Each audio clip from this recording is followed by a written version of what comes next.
Vacation under the volcano. Chapter 2. The end is near. Jack opened his eyes. He pushed his glasses into place. Morgan was gone, and so were Jack's jeans, t-shirts, sneakers, and backpack. Instead, he had on a white tunic with a belt, sandals that laced up, and a leather bag. He looked at Annie. She was dressed the same way. Morgan had made them look just like kids in an ancient Roman town. I guess this is what Morgan meant, said Jack, when she said she'd help us blend in. I feel like Cinderella, said Annie. I like these clothes.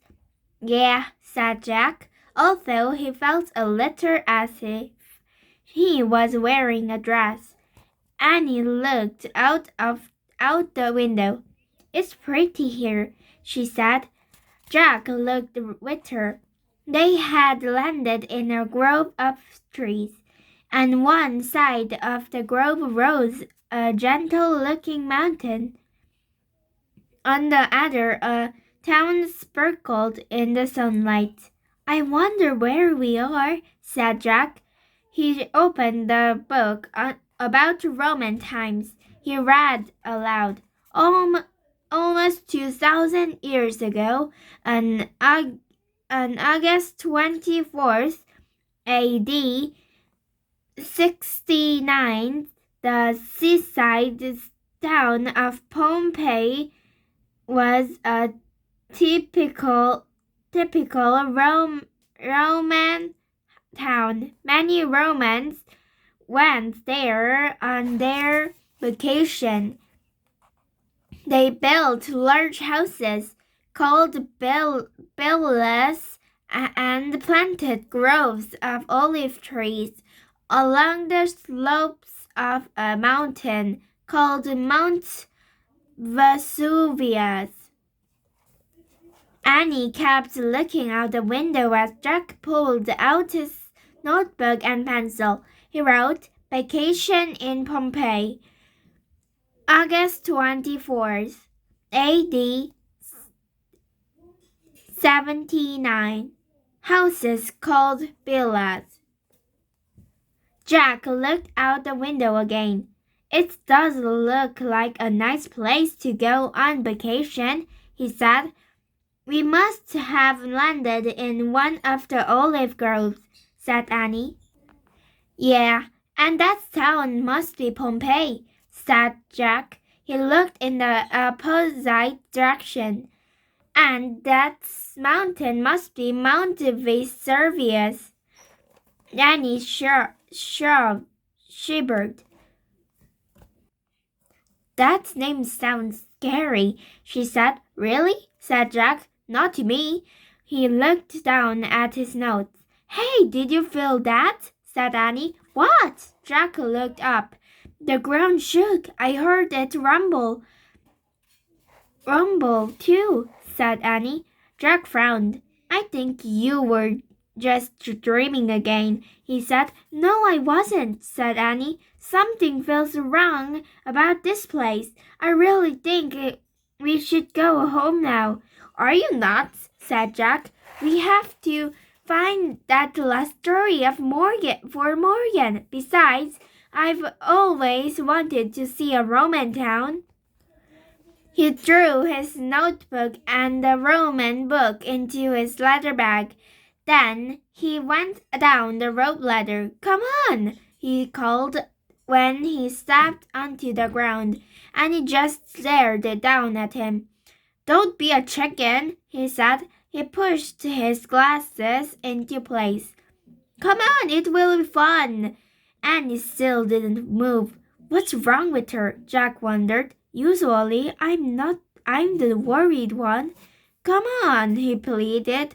We can't let Morgan down. Annie let out a big sigh. Okay, but we'd better find the story fast, she said. Finally, she climbed down the rope ladder. The sun was bright and hot as they took off between the olive trees. With Mount Vesuvius at their backs, they headed for the town of Pompeii. That's weird, said Annie. I don't hear any birds. She was right. The group was strangely silent. See, there's a barber shop and a shoe shop, said Jack, pointing. A boy was getting his hair cut by the barber. A girl was trying on a new pair of sandals with her mother. It is kind of like home, Annie agreed. They kept walking until they passed a bakery filled with freshly baked flatbreads. That bread is like pizza, said Annie, smiling. Yeah, said Jack. The good smells from the bakery made him feel even more at home. Jack looked at Annie. She was still smiling as they walked on. Soon they came to a large square filled with people, carts and horses, and more shopping stalls. Honey cakes, stuffed dates, peacock eggs. Sellers called farmers were selling grapes, garlic, and onions. Fishermen were selling all kinds of fish. A few people stood on boxes giving speeches to small crowds.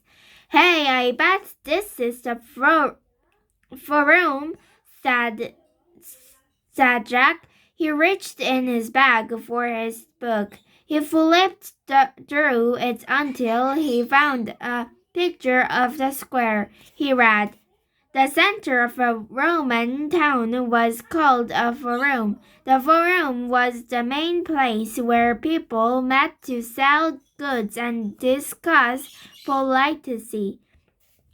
I was right, said Jack. He pulled out his notebook. He wrote, Forum, center of town.